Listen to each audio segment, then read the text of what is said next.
Hi, and welcome to another episode of MA's podcast. Today we got a special guest with us today. She goes by the name of Lottie Lucas. She is actually a professional triathlete. Thank you for coming, Lottie. Thanks for Much having me. appreciate it. Thank you.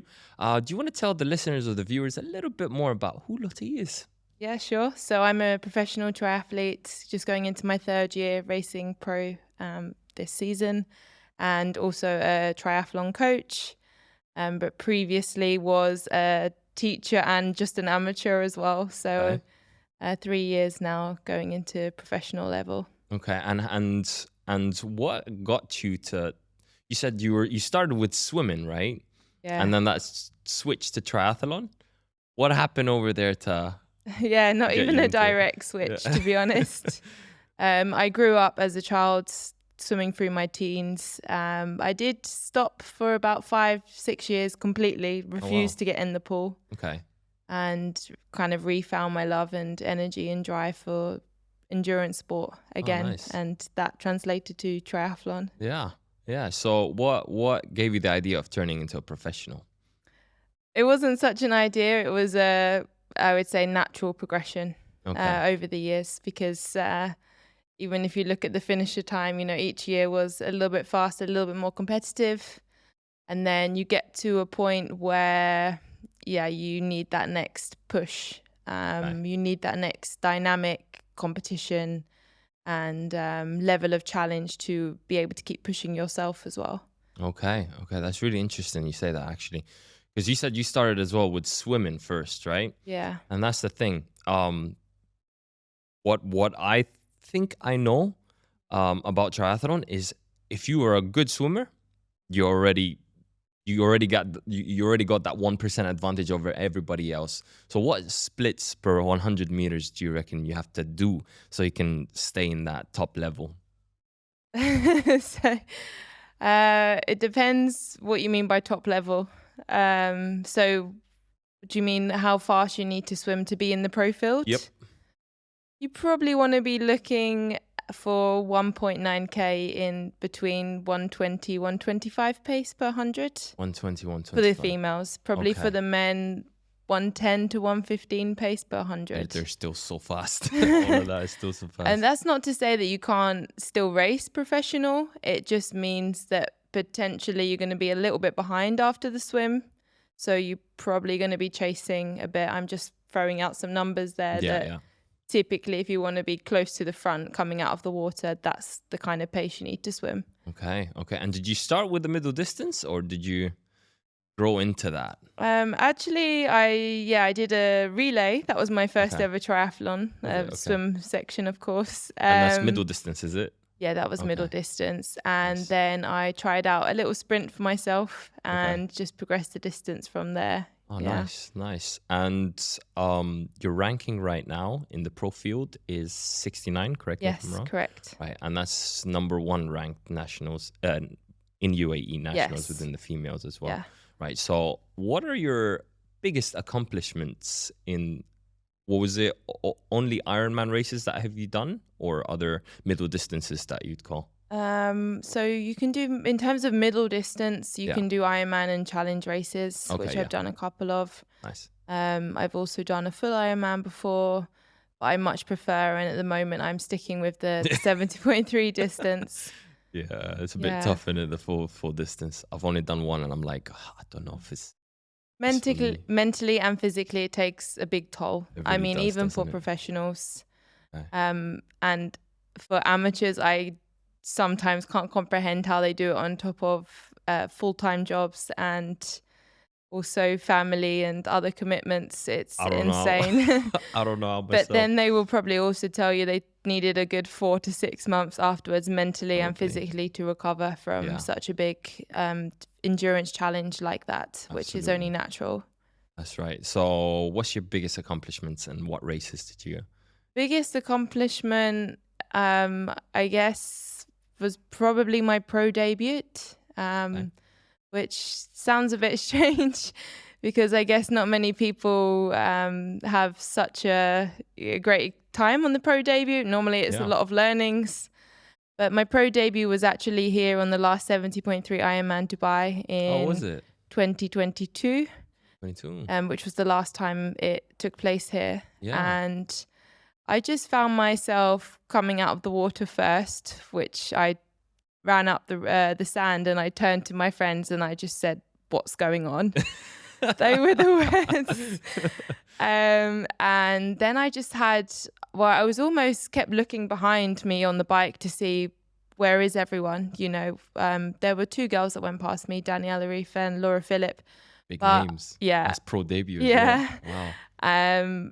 They then quickly went up the road, Yeah. but I kept looking over my shoulder and I just couldn't see anyone else coming, and I just thought, sure, I honestly was just waiting, but no one ever caught me. Oh, wow. And then going on to the run, yeah, I did obviously see all the girls and some of them were closing me down a bit.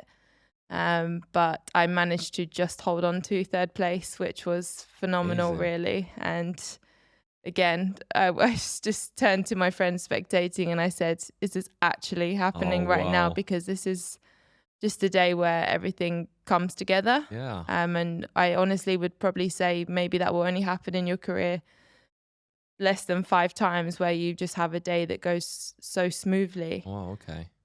So for me, that was probably my greatest accomplishment, to be honest, and Nice. probably the happiest I've been. Amazing. So yeah. Amazing. Great stuff. And what were your splits in that in the bike course I and the run as well? Can't remember exactly. I know the run was 125. Okay. It was about 4:0 pace, Wow. maybe just a couple of seconds over that. Okay. Bike, I'm not sure exactly. Maybe it was around 2 hours 10, 2 hours 12. Okay. Okay. It's Nice. a couple of years ago now. So Yeah.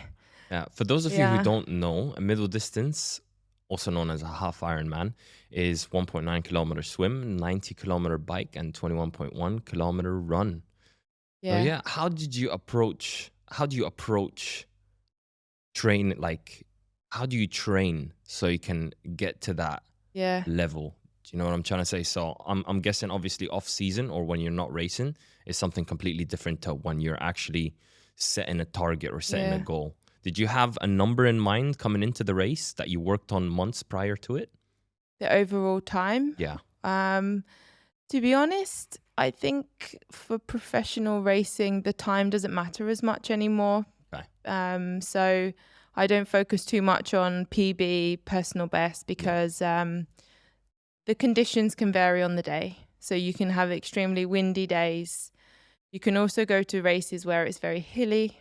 I've, done races with over 1,000 meters elevation on the bike course, Wow. over 300 meters elevation on the run. So you're never going to expect the same pace and target. Absolutely. But what you can do is you can see relatively how you did compared to the rest of the field. Okay. For amateurs, potentially, they aim to go under 5 hours. That's quite first of all, like a big target for many people. And then it will be like the 4:30 barrier, and then it starts getting tougher and tougher, and you're happy with like a 5-minute, 2-minute improvement, really. Yeah, and that depends obviously if the course is flat or if it's got exactly. it's hilly and everything. There's a lot of factors, so it's not just the pure finish time. There's so many other factors which could kind of explain your performance and demonstrate a really good day. Okay, that's really interesting. And yeah, can we talk about Fao's concept? Yeah. So how did that go on about? Yeah, so Felipe Azevedo, my fiance and coach, he started Force Concept. He had a small group of athletes that he wanted to grow the business more professionally. And eventually the demand grew. I started then doing some swim programs as part of it, because I noticed there was a bit of a gap for triathlon specific swim program with the kind of method we wanted to employ. And then eventually demand grew and grew. And so eventually I then, started triathlon coaching as well. And it's kind of grown from there. So we're one of the bigger clubs in the UAE. There's many good clubs here, all different. Some of them have multiple coaches. Some of them have multiple facilities. Every club is a little bit different in terms of what they can provide. But there's a really good level of competition, and it's definitely competitive and motivating for everyone around in this community. Absolutely. I've been seeing you guys wear the tri-suit, the Foes concept, Yeah, don't you? So all of you guys, like whenever you come in towards those races, and I've been doing a couple of Olympic distance by the UAE Tri League, and also yeah, like the rack, which was like 2 weeks yeah, ago or so. And I've been following up with your Instagram. Everybody's got like really good places in towards yeah, and really good times as well. So that's yeah. great. So what's Foes's or the concept's approach in training? Mm. Would you say that you do something a little bit different to the other competitors in the field? We try to take our professionalism in the sport and apply that as best as we can to Okay. everyone that we're coaching. So it will depend though, because we will ultimately, the first goal is to get the best results for that person. Because at the end of the day, if you're doing triathlon, it's an extremely time consuming hobby. Yeah. I'm pretty sure everyone wants to get the best out of themselves. And so that is the number one goal, to make sure they are achieving results. I think people come with high expectations and high goals, and we try our best to get them there. Now, that might look different for different people depending on how ambitious they are, um, how much time they have available, what races they're doing, many, many factors. And everyone's training will be slightly different according to those factors.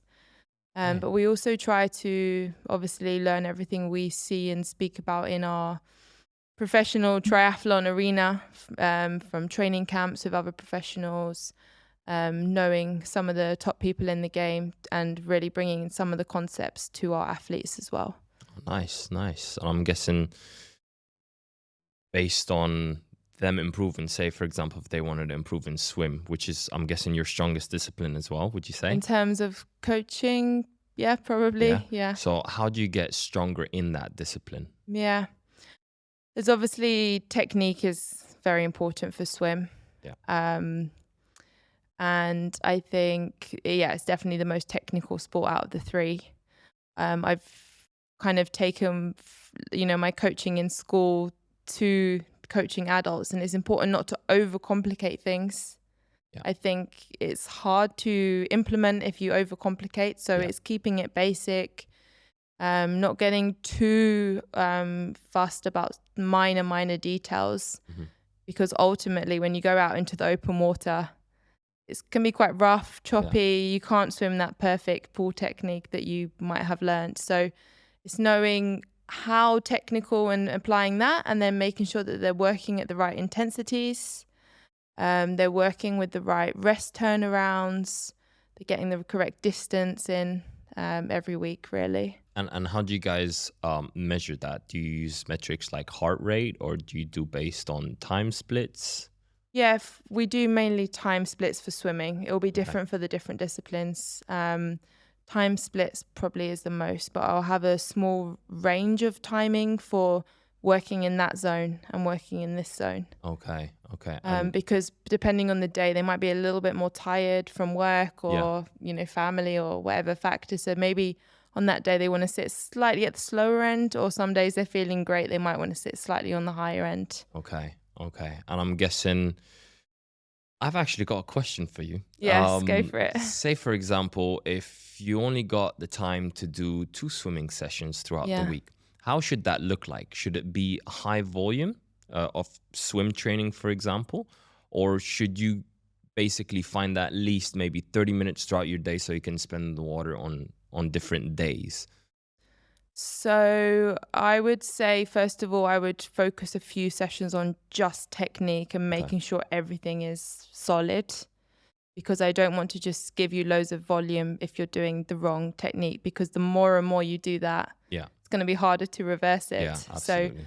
maybe it would depend 3, 4, I don't know how many sessions it would require. And then, okay, we're solid here. Now we need to try and get the most out of every hour.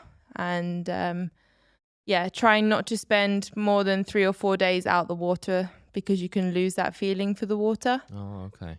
So as well, if you only had 2 sessions, definitely don't do it Monday, Tuesday, and then not swim until the next Monday. Yeah. Try and have at least couple of days. Oh, so you got to be consistent in that aspect. Yeah, because we're trying to not spend too long out the water. If you look at swimmers, they swimming morning and evening because Every day. yeah. And if you Literally. speak to like a high level swimmer, they will lose their feeling of the water if they just spend one day out of the pool. Yeah. So we're trying to have contact with the water at least as much as we can. Okay. And what's the difference between swimming in open water and swimming in the swimming pool? What are the benefits of each? Benefits of each in terms of training? Yeah. I guess for open water, you need to grow confidence. So I think if people are lacking confidence, they need to go or they're like lacking being able to sight properly and the skill set required in the open water, they definitely need to do a few sessions there. Okay. But I do feel that the majority of the work and the quality work has to happen in the pool. Okay. Me personally, I do 1 or 2 open water training sessions per year.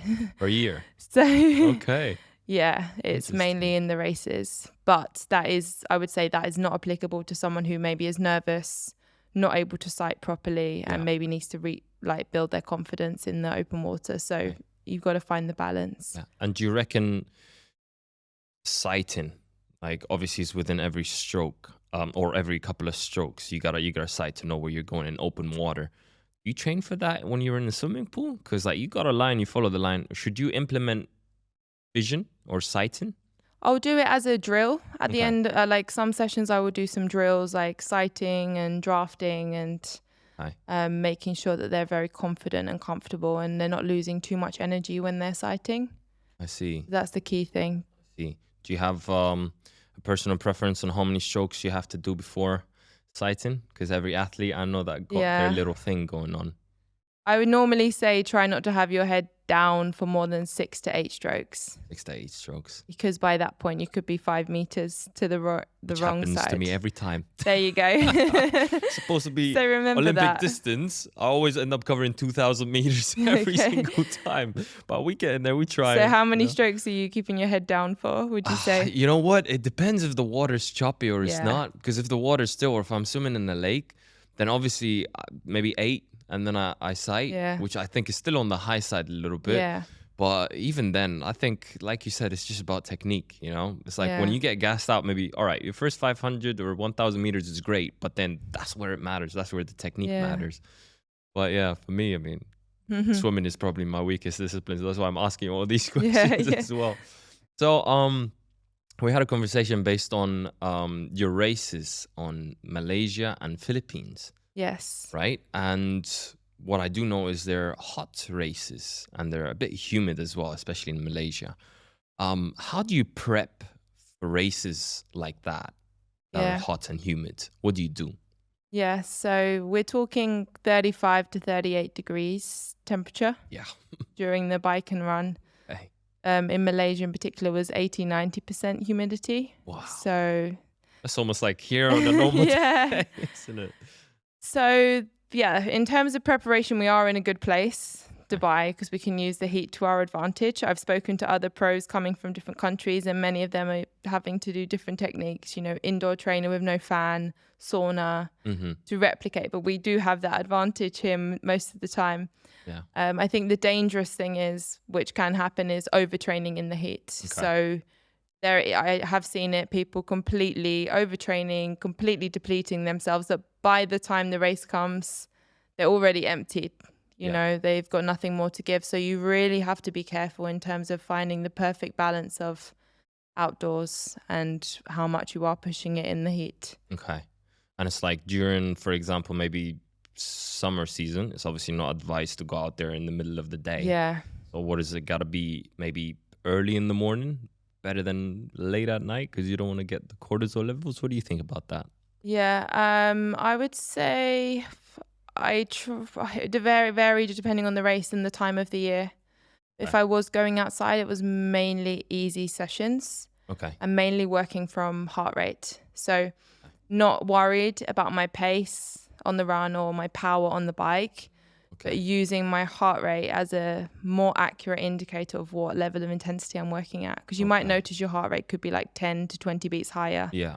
But your pace is so much slower. So I'm not getting stressed thinking, I'm not running this pace that I normally run. No, I'm just trusting the process, working at that heart rate, sometimes enough. giving myself a heart rate cap. Like I must not run and my heart rate goes over 140, for example. I'm Oh, wow. just, It's yeah. really tough to do as well, isn't it? Yeah. So whatever that pace is, it is. But gradually over the weeks, you might see heat adaptation and you'll see that pace increase for under that heart rate number. Okay. But you have to be, careful. Okay. And what's the diet or the fueling like approaching these hot races? How do you go on about it?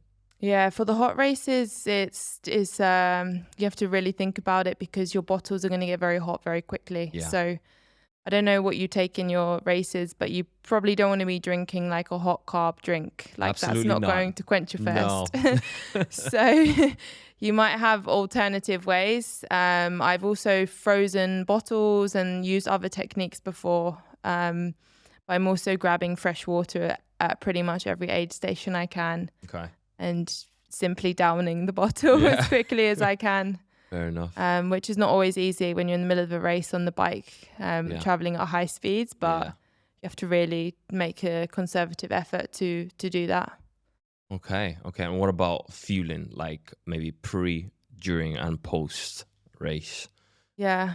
I think, look, you just have to make sure the salt and the hydration levels are high, especially for those races, because you're definitely going to lose a bit more water than usual, lose more electrolytes than usual. And you also need to be careful, those two countries, the food can vary, very different to here.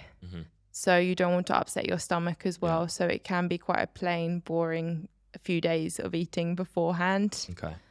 And then afterwards, I mean, it doesn't really matter, but you does it? Pizza, burger, whatever takes your fancy. That's but right. You just want to recover as quickly as possible. Fair enough, right? And say, for example, in towards the fueling aspect in the bike course, for example, is that advisable to take in all of that fuel in when you're in that bike before you go for the run, and your run has to be just maybe not as much carbs, for example, towards taking it in, or does it vary between someone and someone else? It will vary, and it's something you need to train. So I don't know if you know, for example, how much grams of carbohydrate you are taking per hour on the bike. Maybe you know a number. Between 80 to 90, yeah. Okay, so you're doing pretty good. It probably is ranging for people between 60 and 120. Depends on the person.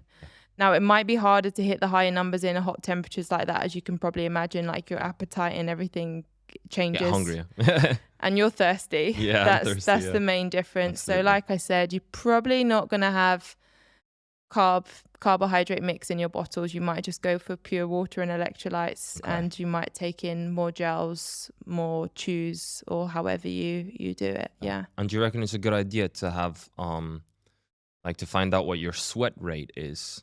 Yeah. Especially in like hot races. Yeah. And how far ahead do you have to know so they can keep that as a blueprint towards doing that during the race? Yeah. So you can find out your sodium loss. Okay. So you can find out how much concentration of sodium is in your sweat, and that number won't change really. So that will be a number that no matter what. So for example, it could be 500 milligrams, just throwing out a number, 500 milligrams of sodium per liter of sweat. Okay. So then what you need to establish is, right, how many liters of sweat am I actually losing? During that bike course, because then so if it is 2 liters, I need to replenish 1,000 milligrams of sodium. So the sweat rate will affect your sodium loss depending on how much you sweat. Fair enough. Which is hard to quantify because you're obviously not going to be there in those conditions, but probably just going to increase a little bit from what you do here to there, knowing that you're probably going to sweat a bit more there. Okay. And I've done a couple of middle distance and one full distance, and I realize, especially in the run, in the last kilometers, I always cramp up. So that's like my new discovery of learning throughout the way. I'm like, hang on a minute, I have never actually tried, those fast chews or sodiums or salt tablets or something like that. It's probably why. Probably what you need to test. Exactly. And within those races, actually, I see people doing normalized power throughout maybe 400, 450. I'm thinking, how is that possible? So I tried doing the Bolton full distance, and they got like Okay. 3,600 to 3,400 meters elevation. Those Yeah. climbs was like 3 loops of absolute Yeah. hell that was. And now, as I was like busting my ass off so I can get up that hill, see a guy still in a seated position doing like a seated power of just going 30 kilometers per hour up there. And that makes me think, first of all, I felt like complete shit because Yeah. like the level of difference. And then I think to myself, like, well, hang on a minute, that like what my eyes just saw is not normal. And I think in endurance sports, it's been a thing now in which people are either taking substances that are like, or blood doping or whatever it is that they're doing. And it's becoming like almost a thing where you're innocent until proven otherwise. Mm. What do you think about that in the triathlon industry? I mean, you don't know with the person's situation. The person that's gone zooming past you, they could be ex-professional. They might not work. So I don't think just the fact that he went past you, you can start accusing him of anything. No, no, no. He might be, Yeah. a top cyclist in the UK. Maybe even, yeah. It's definitely come to the surface with some cases last year Mhm. in some big pros that were caught doping. So there's definitely more awareness. I mean, me personally, I get drug tested a couple of times per year. So they are testing, Okay. they are checking. I need to make conscious choices when I'm taking supplements. I can only take certain supplements, even electrolyte tablets that have been batch tested, for example. So Oh. you might not even realize that. I need to look for a special sticker on products just to certify that I can actually take that supplement. Wow. It's undergone extra checks. And because many supplements, vitamins, anything just in the pharmacy I'm talking about, many things are contaminated, Yeah. and it could test as positive.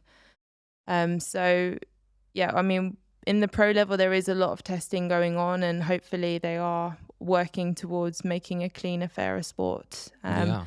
At the amateur level, I heard they started to test a bit. And I can only encourage that more, especially at Yeah. world championships, where Absolutely. people probably maybe are and going above limits and Yeah.